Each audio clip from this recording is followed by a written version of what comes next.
Namaste. Om Sahana Bhavatu Sahanau Bhunaktu Sahaviryam Karavavahai Tejasvinavadhitamastu ma vidvishavahai. Om Shanti Shanti Shanti. Now, where are we? We are in the verse number 13, I think. We finished Shreyas and Preyas. We had a long discussion about that. And then after that, everything went online. that is how to remember. And then now we are talking, verse 13. Okay. वैराज्यव्यष्टिरूपं जगदखिलमिदं नामरूपात्मकं स्यात् अन्तस्थप्राणमुख्यात्र चलति च पुनर्वेत्ति सर्वान् पदार्थान् नायं कर्ता न भोक्ता सवितृवदिति यो ज्ञानविज्ञानपूर्णः साक्षादित्थं विजानन् व्यवहरति परमात्मानुसन्धानपूर्वम्. A very important verse, very pregnant verse, full of a lot of the vision, meaning, and it is also very elegantly put. Let us see first the meaning of the word by word meaning, and then we will look at what its purport is. Okay. Yeah. So now.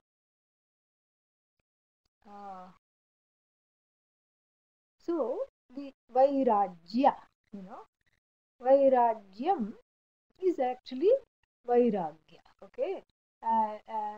Sorry, not Vairagya. Is actually, it comes from Virat. So Virat, and here Vairaj. Okay. So Vairaja. So here, what he is trying to say is that it is the collective. Viraj means collective. Virat. Okay. Virat means collective. So this is the whole is called Virat, especially with regard to the what is that called? With regard to the individual, Vishwa. In the Mandukya Upanishad we see this Vishwa and then Virat. Okay. So Virat whole, Vishwa the individual, especially as it pertains to the waking state. Vishwa, individual waker, who relates to Virat, the collective, the whole. Whatever you relate to, that is what it is. In other words, Vishwa, subject, and Virat from the standpoint of all the manifest universe here. So that is what is, but again, that's just a, that's just a provisional definition here. So you just have to stay with me, you have to bear with me, because this is a provisional definition. We have to go deeper than that. So we can't just stop at subject and object. Then, that will not be a very objective thing to do as far as Vedanta is concerned. Okay. So, but from the standpoint of the word by word meaning, this is what it is. So, Vishwa and Virat. Here, Virat is talked about Vairajya, Vairajyam, meaning Viratness. So, this is a kind of an abstract noun, probably Shanj Pratyaya. And so, it's kind of an abstract noun, which means Viratness. So, this Viratness means the wholeness. And then, Vyashti. Vyashti means from the standpoint of this body, mind, sense complex, Vyashti, the one who says I. Okay. So then, Akhilam idam jagat. So this whole jagat is what? Is nothing other than I, the seer. I mean, think about this. This is, look here. This is a very, typical way to put it in Vedanta. It's just so beautiful. So, what is this universe? Nothing but I, the conscious being. When I say I, it is the conscious being with reference to this body, mind, sense complex. So, this conscious being who is embodied, who is the indweller of this body, mind, sense complex, relating to or looking around and seeing various things in the universe, and the things that I encounter are the things that I objectify. Correct? Yeah. So then this whole Jagat, which here is called Vairajya. Vairajya means this whole Jagat, which is actually Vairajya. This is called Vairajya here. This whole Jagat, Akhilam, the entire Jagat is what? Nama Rupatmakam Syat. Nama Rupatmakam means it is in the form of word, Nama, or a name, and then it has a name, and then Rupa. It has a form which has a particular meaning. So it has either a word and a meaning, you can say, or you can say name and form. So the whole universe is nothing but a series of names and forms strung together. That's basically what, how the author here would like us to look at the universe, and would like us to look at the conscious being, oneself, in relation to the universe. Very, very beautiful, So, this is like I said, this is a typical way of looking at things in Vedanta. I, Atma, subject, and then everything else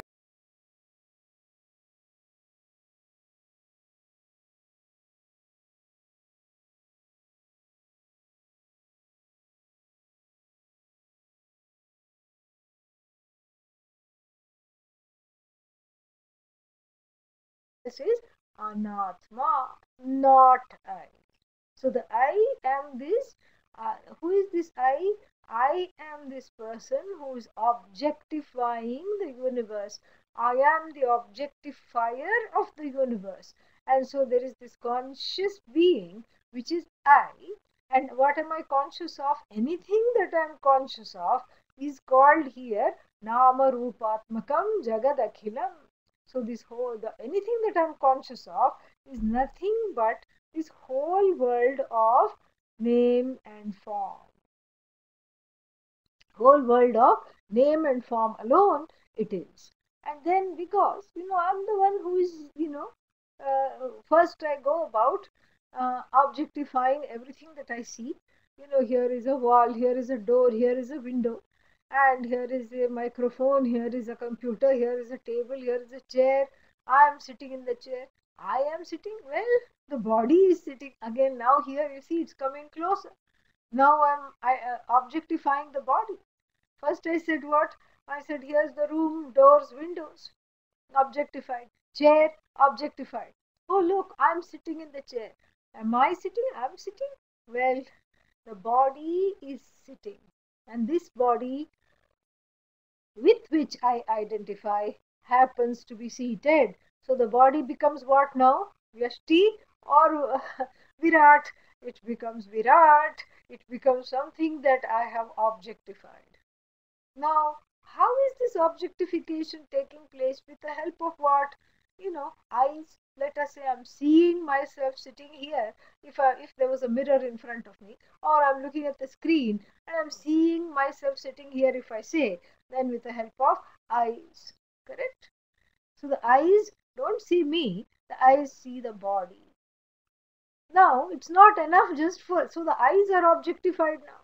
You see how we are coming closer and closer, and there is an obfuscation between what is Vyashti and what is Virat. Vyashti means individual, So where is the individual and where is this Virat? The line is getting closer and closer, and so now we have objectified the eyes, because what are the eyes? The eyes are nothing but Karana. They are the means with which this body that is seated in this chair, is being perceived, provided there is a reflecting surface. Otherwise, it's difficult to see the whole body sitting in the chair.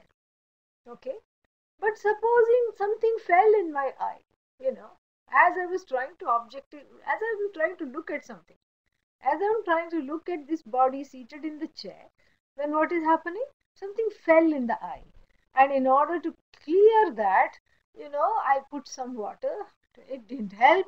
Then I have to go to the mirror and then go like that, take off the glasses, open the lids with the help of the hand, and then peer inside and see if there is, a small hair, eyelash, or some foreign body, as they say, fallen in the eye. A little piece of dust or something, an eyelash that has fallen in the eye. Okay. So now, when I'm trying to understand, did something fall in my eye? And I'm trying to see, what is it that could have fallen? And am I having the sensation of an eyelash there? Then obviously I'm not using the eyes to see what is wrong with the eye, correct? So now what am I saying? What am I using?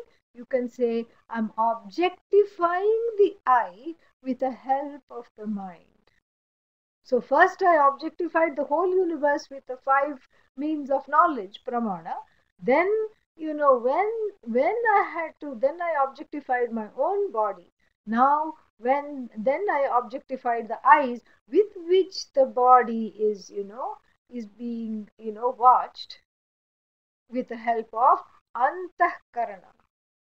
So the karana, which is the eye in this case, the pramana, is being objectified. But with the help of the mind is trying to say, oh, I had taken a walk and it was a very windy day. So maybe something fell in the eye. So now I'm making some anumana, I'm making some, inferences. With the help of what? Manaha, with the help of the mind. Correct?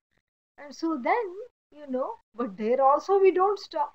The Viraj and Vyashti still continues further. And it becomes much more of a subtle exercise now. I thought this mind was Vyashti, but then it is Virat. So this mind is just like any other mind in the whole universe. My mind is just one among so many minds. Bad minds, mad minds, sad minds, so many minds, confused minds. This is also within that order called mind. The mental order, the psychological order. You see how we have gone here now? So now, then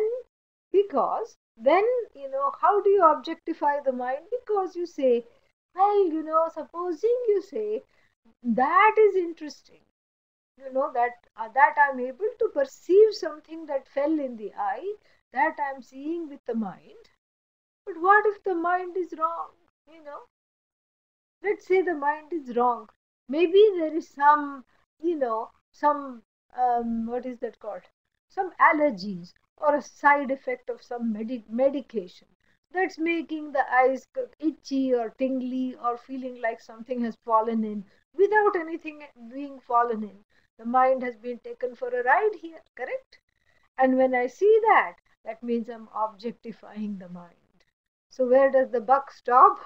With the conscious being, the objectifier of everything except itself. Oh, but why doesn't it objectify itself? Because it need not objectify itself, because it is self-evident. And for that same reason, it cannot objectify itself because it is self-evident. Self-evident means what? Something has to be known to me either with the help of what is that called? Either with the help of a means of knowledge, either eyes, etc., or what is that called? Inference, induction, deduction, etc. So now, either I have to know something through a means of knowledge, or it has to become evident on its own. And so this conscious being called I, where the buck stops, is what? You know, is a it is that which is self-evident, and to this I, everything becomes evident. So the whole world is categorized into the knower, Pramata, the content of whom is this conscious being, which the rest of the verse is going to unfold very beautifully. And so the whole world is divided into two: mine and not yet mine. Yeah, that too. But that's on the empirical level. On the on the on the other level, the whole world, the Paramarthika also, we have the whole world, because that is how the mithyatvam of the world is established. That is how the world is seen as a dependent reality. We don't even have to wait for Vedanta 501. Right in the beginning, we can see this. Right at the beginning, if there is some reasoning in, possible on part of the person taking the class, and if the person has Shraddha, those two things are there, then this is very, very easy to see. And what is it? What is the this that I'm talking about? What is easy to see here? What is very easy, very evident to see is that the whole world is basically divided into two: the conscious being, I, and then that which is self. Because why does the conscious being stand out? Because it is like none other. It is like no other thing in the universe. Whereas other things have to be brought out and have to be named, have to be objectified. This conscious being, where the I stops, where the I is comfortable, where the I really lives, as the next set of verses is going to unfold, where the I really, really lives, this conscious being, doesn't need any introduction, doesn't need to be objectified. Aham ahamiti sakshat sakshi rupena bhasate. It shines. It is, unlike anything that it objectifies, because it alone has the capacity to broadcast itself without the help of anybody, anything saying that it exists. It is able to just be known, and it is able to be known but not as an object, and it knows itself without being a knower. Ah, how wonderful it is, because it is not stuck on knower, because that which is known is also not outside of it, outside of this conscious being. But when we see it from the standpoint of the knower, that which is known here is called, Vairajya Rupa, the whole manifest universe, which comes to be known to as an object to the conscious being. So this can be understood right at the start, that this conscious being is unlike that any object that it objectifies. It is unlike any object that it objectifies. It is not like that at all. It is separate, and why? It will be talked about soon. So if this much is understood, we can look at this, you can look at this further. So the Jagad Akhilamidam Namarupatmakam Syat. Antastha Prana Mukhyat Prachalati. Antastha Prana Mukhyat Prachalati. So there is a connection, he says. There is a connection between that which is the content of the knower, namely this conscious being, and then what? And then this whole, what is called Viraj or Vairajya, this whole universe. There is a thread. There is a thread between the conscious being, the one who is relating to the universe, and then the universe that is being related to. And what is that thread? Here he talks about it as prana mukhya. Mukhya prana, prana mukhya, you know, prana mukhyat prachalati, you know, prana mukhyat prachalati means that, the translation says, what does it say? Let me look here. Let us look at the translation. Yeah. Primal life. Okay. We don't understand anything. Primal life means what? Are we looking at Darwin or Darwin or whatever? No, that don't let us not get confused with that. That's why I wanted to see what is it that what how is it that people who are translating this text are looking at it, because these are very difficult to translate. We just cannot. There is really no language. We can't even blame them. So what is this prana mukhya? The prana mukhya is basically that which connects the conscious being to that which is to be known, or that which is an object of knowledge. What is that really? Consciousness. That's all it is. That awareness which is latent in all, sthavara objects. Sthavara means the, inanimate objects. It is latent. But in the conscious being, which is endowed with a body, mind, sense complex, it is dynamic. It is expressing itself as the witness of everything. I am, I am, I am, I am, I am, aham, aham, aham, aham, aham, aham, aham, aham, aham. You know. But the rock, poor rock, cannot say aham. The rock cannot say I am. The rock cannot say I exist. The rock cannot say I infinitely exist and I am existing in an unchanged form. No, I am that consciousness which is in the form of rock. The rock cannot say. Why? Sukshma Sharira Abhava. Because there is one thing missing between that, between an expressed consciousness and a non-expressed consciousness, a latent consciousness. There's only one thing missing. What is that? The medium of expression in the form of the mind, etc., which is the subtle body. If the rock had a subtle body, the rock would be the first one to say, I rock. Yeah, but it cannot. Why?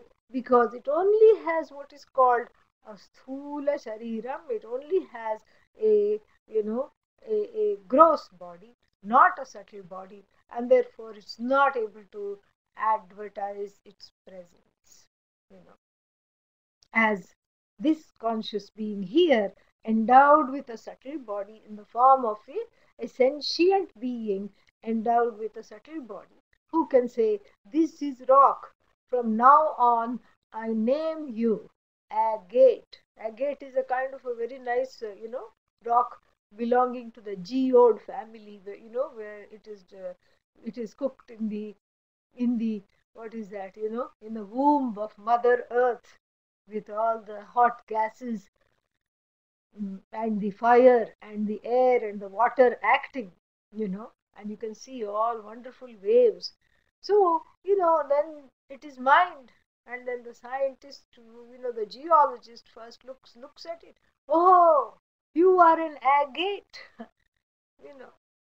Who says this conscious being who's endowed with the Sukshma Sharira is able to say to this rock, which is, which in English we would say inert, insentient, saying you from now on are going to be known as blue agate, because you're blue in color and you belong to this geode family called agate, you know. This is what the scientist can say, the geologist can say. But really speaking, from the standpoint of the agate, it is not missing anything. It is also consciousness.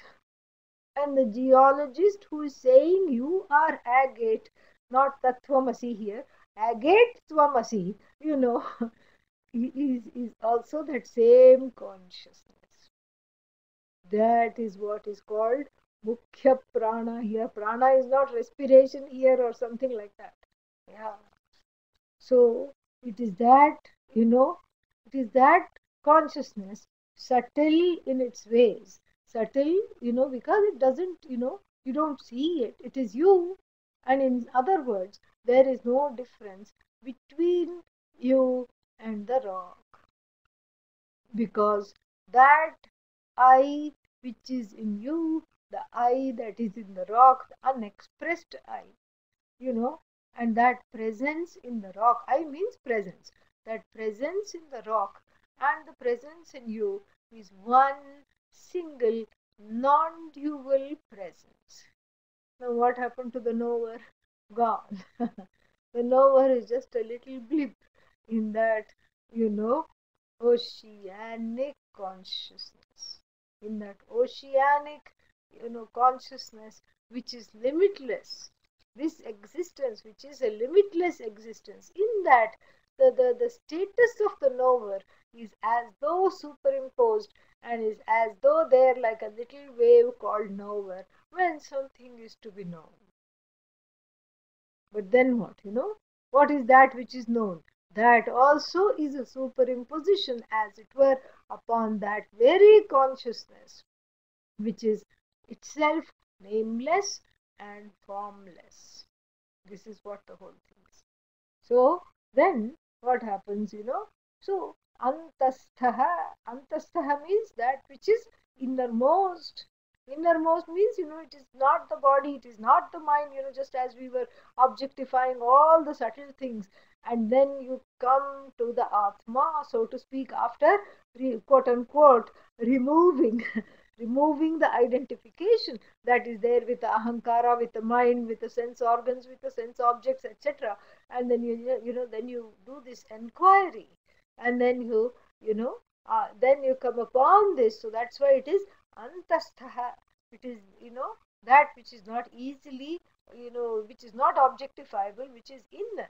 Then mukhya pranat, with a mukhya pranat prachalati. Prachalati means that it is like it is that which is that consciousness. How does it prachalati? How does it move about? Mukhya pranat. Pranat means through the expression of sentiency. Through that sentiency, Satchidananda, through that sentiency, it just moves everywhere. This is consciousness, consciousness, consciousness. So I'm looking at something, consciousness, looking at consciousness. The only difference is that the consciousness that is as though called looker has what? Has something, here, which is the sentient presence, which is, manifest, and that which is being looked upon, it also has sentient presence, but it is latent. Its sentiency is unexpressed, not able to be expressed. But nonetheless, this mukhya prana here, that sentiency, prachalati, it just is all pervasive. Prachalati doesn't mean moves around, even though that's the literal meaning. But we have to take it as, that which is all pervasive. Prachalati, antastham pranat, pranamukhyat prachalati. And then what? Cha punarveti sarvan padarthan. So prachalati means what? It moves around, or it is all pervasive. And it is all pervasive as what? As the knower of everything, including itself. Ah. Now, are we talking about? I have one question. Somebody can ask. Are we talking now about Vyashti or Viraj? Huh? Those distinctions are gone. Those distinctions vanished totally. Where is that? Where is the Vyashti now? Vyashti is gone. And Viraj without Vyashti cannot be really called Viraj. that is also as though gone. All that is there is this one conscious presence, nameless, formless, conscious presence. It knows everything. It knows everything. And it knows everything means what? Everything which is not other than itself now. Everything which it knows as an extension of itself alone. So what Vyashti, what Viraj? Just like we say Sakshi, what is the Sakshi? Um, Witness. And then Sakshya, object of, what is that called? Object of that witness, that which is witnessed, is called Sakshya. So what is this Sakshi? Sakshi is the witness, Sakshya, that which is witnessed. And so the word Sakshi is a relative word which operates only when there is something to see, something to objectify, something to witness. If there is nothing to witness, you know, like in Samadhi, there is nothing to witness. In meditation, there is nothing to witness, correct? And then what happens to the word Sakshi? It dissolves, it also vanishes, because no Sakshya, no Sakshi, no Vyashti, no Viraj. Nothing.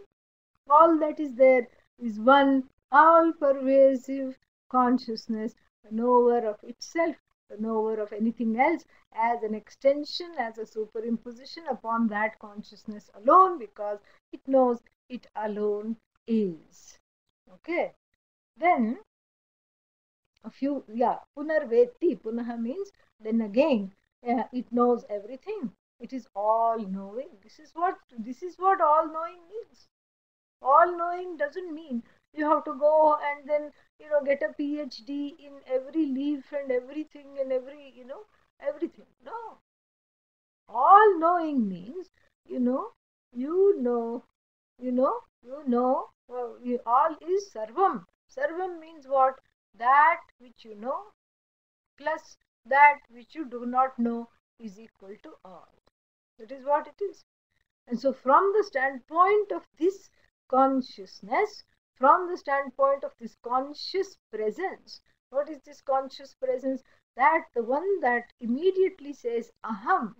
So from the standpoint of this conscious presence, it knows everything, because it says I am, I know I am.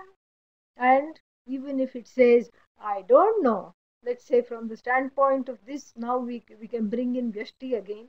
From the standpoint of this individual, if I say I don't know the cause of this particular phenomenon, this pandemic, I don't know why it is happening, I don't know what is there, what is the scientific whatever thing behind how this virus is spreading, I don't know. But then how do you know you don't know? I know I don't know. That I know, meaning which never becomes I don't know. This is what is this, this is what is being talked about. That knowingness is, is an inextricable part of the beingness. The knowingness is a conscious knowingness, and the beingness is a conscious beingness. So this is this conscious presence and this knowledge. Knowledge here means that which is bereft of being, knower, known, or means of knowledge. And what is this knower? It's a small little, small little wave, as it were. It rises and falls in the ocean of consciousness, shapeless, nameless, formless, just glorious in itself. And what is known, that which is an object of knowledge, is another wave, as it were. It morphs into a wave, and it morphs into many waves simultaneously, upholds all these waves without being any one of them. Neither knower, nor known, nor, an agent of knowledge, nor an object of knowledge, nor a means of knowledge. Yet it supports all of them without being any one of them. This is what it is. Sarvan padarthan punaha veti. And this is clarified a little more in the next one. What is that? Nayam karta na bhokta. So it is not a doer, nothing to do, you know. And right now everyone can say aham akarta, because now everybody is housebound. Stay at home order is there. And so you can practice, akartritvam. I am not a karta. This is what it is. I'm not a karta, not a bhokta. How come I'm not a bhokta? Because all the movies are cancelled. At least I cannot go to the theater. All the shows are gone. And shopping places are cancelled. Eating places are gone. No, no bhoktritvam, no kartritvam, you know, no do worship, and no done in ship, and no, no guilt, no hurt. And so this is basically, what we are talking about here is Ishvaratvam, Ishvarata. Really, this is the Mahavakya right here, because that Vyashti, which is the I, has gone, has become one with Viraj, and one is confused. Where is Vyashti? You cannot see where is Vyashti. And then this Viraj also, which is the Jagat, along with consciousness, and consciousness along with the Jagat means what? Ishvara here, who manifests the whole universe, which is just consciousness in its dynamic form. That's all it is. And that universe is just a superimposition, as though on this consciousness. And then where is the I now? There is no I, there is no Ishvara. All that is there is one consciousness. It first begins with the Jiva Ishvara division. The Jiva, saying, okay, I'm a conscious being, and then there is this whole order and all these things. And then one is lost in the order, literally. And then after that, what? And then one is, there is no one anymore. All there is the one without a second. This is what is wonderful. And this all-knowing being, which is Ishvara, is what? Na ayam na karta. Not a karta. It doesn't do anything. It doesn't do anything at all. Oh, but I thought it created the whole universe. As though I told you, we have to have a few things in our, under our belt. We have to have a few, whatever it is, words. We have to, expressions. Rope snake, pot clay, and what else, gold ornament, and then as though. If you have as though, then, everything is fine. Then you can, then it becomes very, very clear. So here, the as though is very important. The as though, it's an as though creator. It's an as though creation. It's not, we don't call it creation. We call it abhivyakti, manifestation. And that manifestation is in the form of laws. So that's why really the question, why did Ishvara create this virus, is a useless question, really. Why did Ishvara create the virus is a useless question. It's a totally useless question, because Ishvara is not creating anything here. Ishvara has not created the virus. That which you call virus is non-separate from Ishvara. This is how Ishvara is like. This is what we have to see, and so therefore this is the order. And then when you see the whole thing in the form of the order, that prana mukhyat prachalati, you can look at it in another way as well, because it is just expressed in the form of conscious orders, infallible orders. This is how it is. This is how it is going to go. This is how it's going to, going to proceed. Geological order, biological order, all kinds of orders. And then, this is basically what the whole thing is. And then, then we have the na ayam karta, na bhokta. So, does not do anything, and does not say, oh, I made a mistake. I forgot to put something in the universe. Now I have to go back and create it. No such thing. No such thing at all. An infallible order where there are no mistakes. And that's why we say that which we call Ishvara is, that which is infallible is what we call Ishvara. This is what it is. Wherever there is that infallibility, there, that is where Ishvara is. So, na ayam karta does not do anything, na bhokta does not, get done in, or does not have anything to, experience, is not neither the doer nor the experiencer. Like what? Savitravat. Savitravat means like even the sun. Savitri, Savita, sun. And what does the sun do? Just shines. But again, you cannot use the word shine. You cannot argue that the verb the word shine is a verb. It is not a verb, you know. Technically, it is, it is what? It's not a verb. I mean, technically it may be a verb, but here, with regard to the sun, you cannot say it's a verb because all that the sun does is shines, but the sun is not doing the act of shining. The sun is shining. That is why we say the sun is shining, meaning that is how the sun is. It without trying to polish itself and then shine, it is already shining without any doership.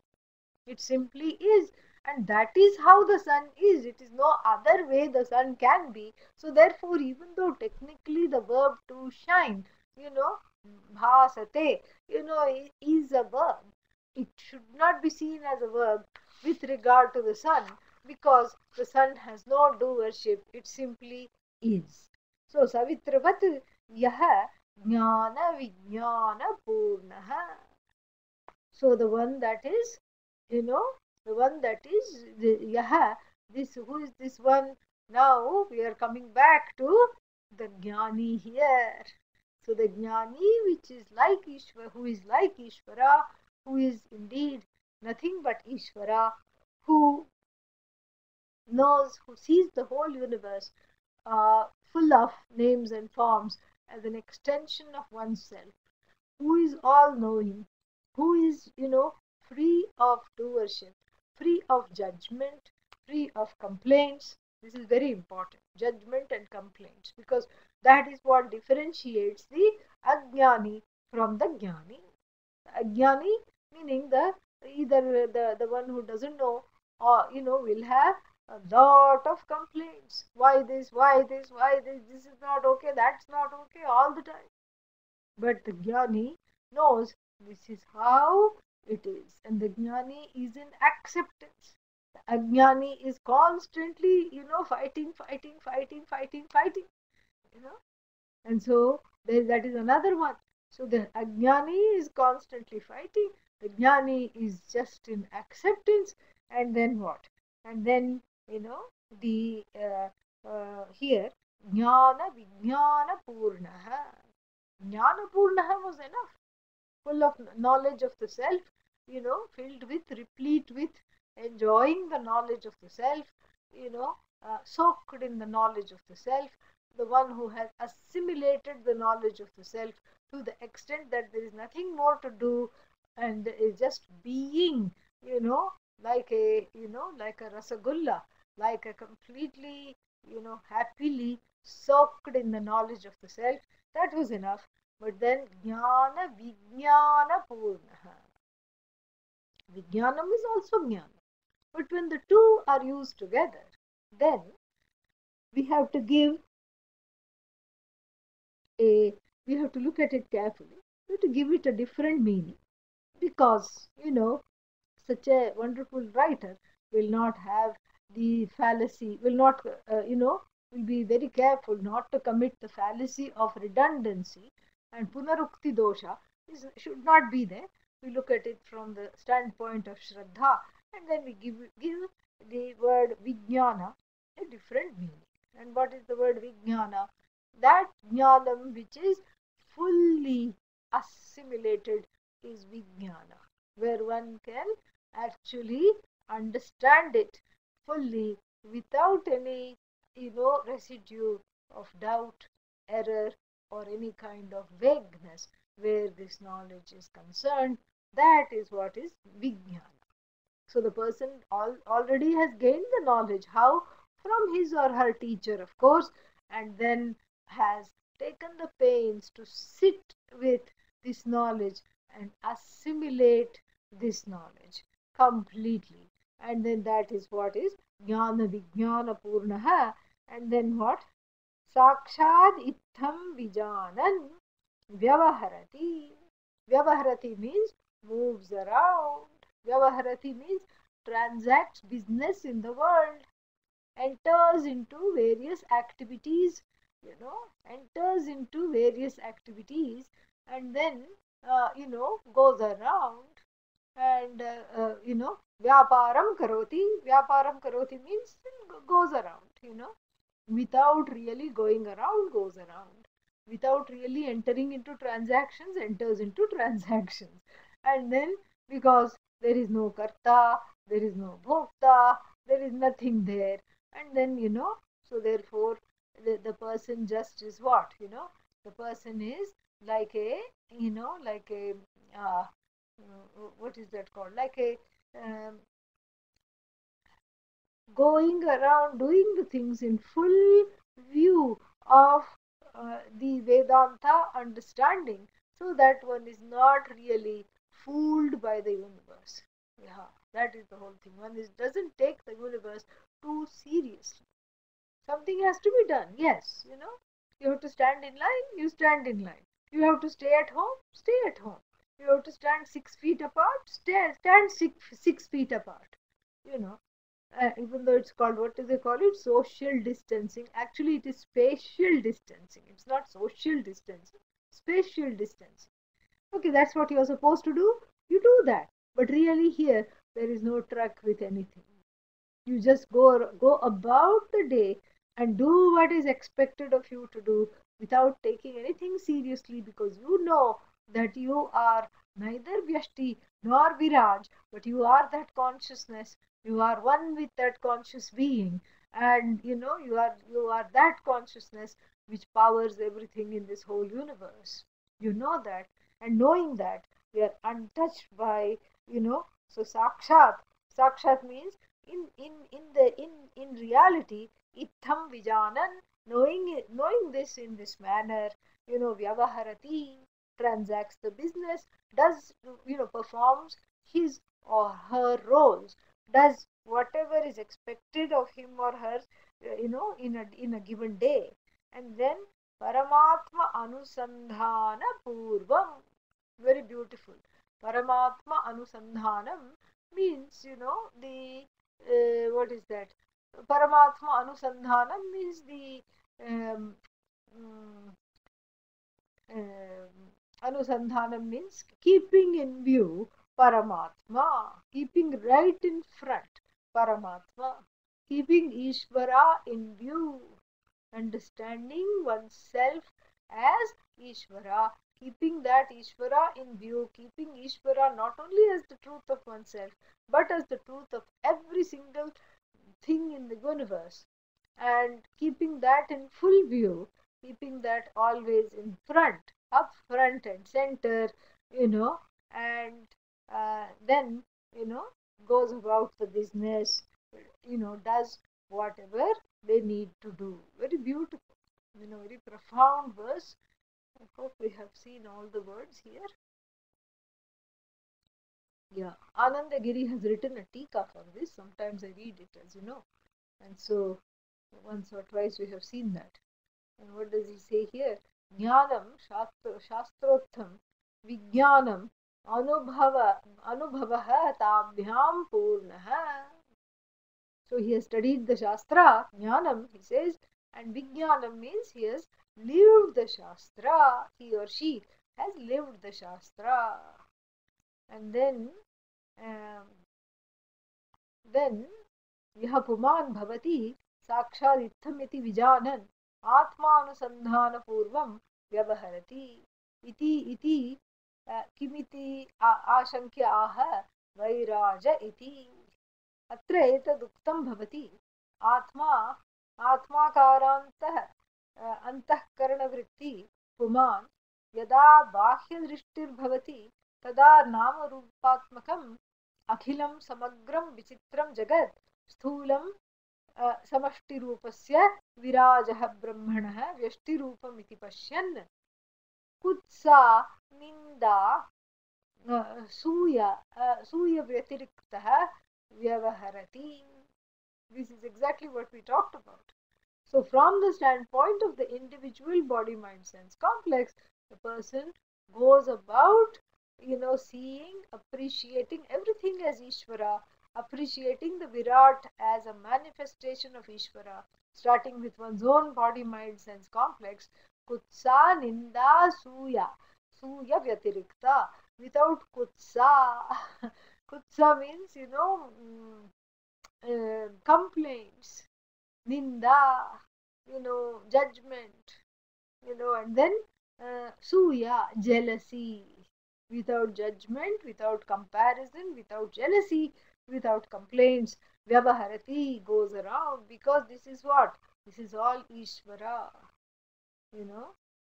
Tatha tasmadeva samvid रूपात् पदार्थान् वेत्ति जानन् तदनुसन्धानपूर्वमेति इति व्यवहरति. तथा अयम् आत्मा सवित्रवत् सूर्यवत् कर्ता चालकत्वेपि कर्तृत्व अभिमानशून्यः. So even though the person might be doing many things, Anandagiri says, kartrutva abhimana shunyah. So the person is free of the status I am the doer. Tathana bhokta padartha grahakatvepi. Even though the person might be eating and drinking 10 times a day, Anandagiri says, or buying things, then still bhoktritva abhimana shunyah. Nice words. Bhoktritva abhimana shunyah means the person is without any what is that? Without any identification. I am, the consumer. I am the experiencer. Tadvad vyavaharati iti tatparyam. So this is how the person behaves in the everyday life. Okay, next one. नैर्वेद्यं ज्ञानगर्भं द्विविधमभिहितं तत्र वैराग्यमाद्यम्. There is a spelling mistake in the text. That jnana should be jnana garbham. There should be a dot. Okay? Yeah. Nairvedyam jnana garbham. And in the English, if you are following the transliteration, there should be an M. Okay? नैवेद्यं ज्ञानगर्भं द्विविधमभिहितं यत्र तत्र वैराग्यमाद्यं प्रायो दुःखावलोकाद् भवति गृह सुहृत्पुत्रवित्तैषणादेः अन्यज्ञानोपदेशाद् उदितविषये वान्तवद्धेयता स्यात् प्रव्रज्यापि द्विधा स्यात् नियमितमनसो गेहतो देहतश्च. So now that this understanding has been elucidated, expounded and reached, then the means to attain that is being talked about. What are some of the things we have to see? And this is in keeping with how the Shatashloki itself switches from the vision to the means. So this is what it has been doing all throughout. And so here be ready for one more switch after the expounding of the vision. So it starts to talk about how to attain this this knowledge, this self understanding, this self knowledge, how to get. So it says Nairvedyam. Nairvedyam again, Shanj Pratyaya, the abstract noun of Nirveda. Where have we encountered the word Nirveda? Huh? Any thoughts? Any ideas? Oh, come on, 5 minutes are left. You are bothering us. Doesn't matter. Try. Mundaka, very good. Yeah, yeah. Nirvedam ayat. Yeah, Brahmanaha, the person who is interested in pursuing Brahman. Nirvedam ayat. May the person, you know, may the person gain Nirveda. What is this Nirveda? How to gain it? Nirveda is nothing but, what we call Vairagya. Nirveda literally means kind of a distancing, bordering on a mild disgust. This is exactly Nirveda. And this is what Vairagya is, you know. So, of course, Vairagya is objectivity, but then the beginnings of Vairagya is like, I'm not interested in that. I'm hardly bothered with that. Oh, people are going to the movies, let them go. People are going to the beach, let them go. I have no desire. In fact, the thought of it is bothersome because who wants to be with all these people? So I don't want to go there. You see, sir, that mild, disgust, which includes that mild disgust, the Vairagya including mild disgust is got, is called, what is that, Nirveda. Yeah, Pariksha Lokan Karmachitan, Nirvedam Ayat. May the person gain this Nirveda when Pariksha Lokan. Go to town, do everything that everybody is doing until you are sick of it, until you know that they are all dead ends. So that's where we have encountered this word Nirveda. So Nairvedyam, Nirvedasya Bhavam, Nairvedyam. So the Nirveda-ness is called Nairvedyam, you know, Nairvedyam, and then Jnana Garbham. द्विविधम अभिहितम तत्र वैराग्यम आद्यम. So Adyam, in the beginning, in the beginning of what? In the beginning of the study, of course. What is happening in the beginning of the study? Vairagyam tatra, dvividham abhihitam. So the Vairagya in the Shastra Tatra is talked about in two ways. In the beginning. In the beginning of what? In the beginning of the pursuit of what? Vedanta. That is what the beginning is. So the beginning is what? The beginning is the beginning of your own study. Beginning of your study, what do you encounter? You encounter a discussion of two kinds of Vairagya. So the first kind here is called Nairvedyam, where you get a sense of disgust, and then the second one is called, Jnana Garbham. Jnana Garbham means full of knowledge. Two kinds of Vairagya. One is ignorant Vairagya. Ignorant Vairagya means something you just get sick of, and then the other one is based on some thinking, and some Jnana Garbha means full of knowledge. So Adyam, in the beginning, what? Tatra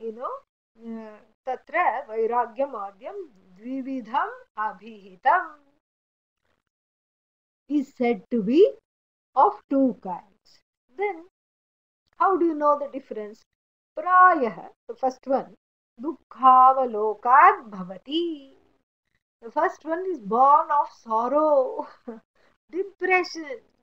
Ayyo, how can Vairagya be born of depression?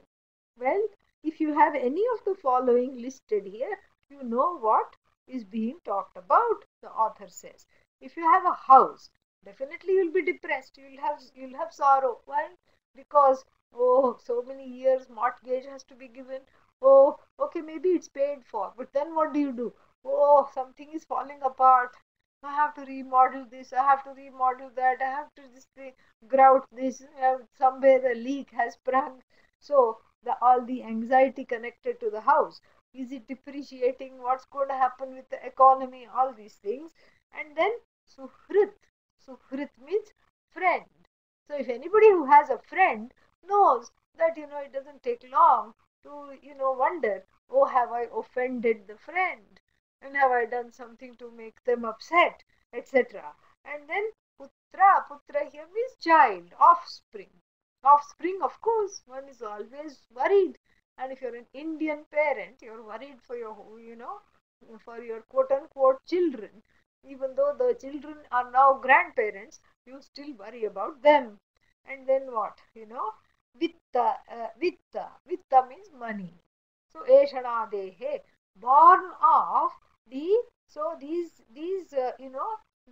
the first kind of vairagya here called Nirvedya is born of contact with, or the sorrow arising from Eshana, desire connected to Griha, Sukrit, Putra and Vitta. Four kinds of desires, binding desires are given. And so one is Griha, connected to the essence of possession with the house, being possessive about the house, Suhrit, friend, and Putra, offspring, and then Vitta. Vitta means what? Money. Putra also includes other loved ones, family. So all these things. So Eshana Dehe, born of this, these kinds of desires, is the first one, which is called miserable Vairagya. Vairagya born of misery. What is the other kind? We'll see tomorrow. Yeah. Om Purnamadah Purnamidam Purnat Purnamudachyate Purnasya Purnamadagya Purnamevavashishyate. Om Shanti Shanti Shanti. Harihi Om Shri Gurubhyo Namaha. Harihi Om. Yeah. So hang in there. Be safe. Very nice to see you too. Om. See you tomorrow. And in the current class text, we have uploaded something. Please download this March, April Vedanta programs. You can please download that, and then you will see some of the upcoming programs will be there.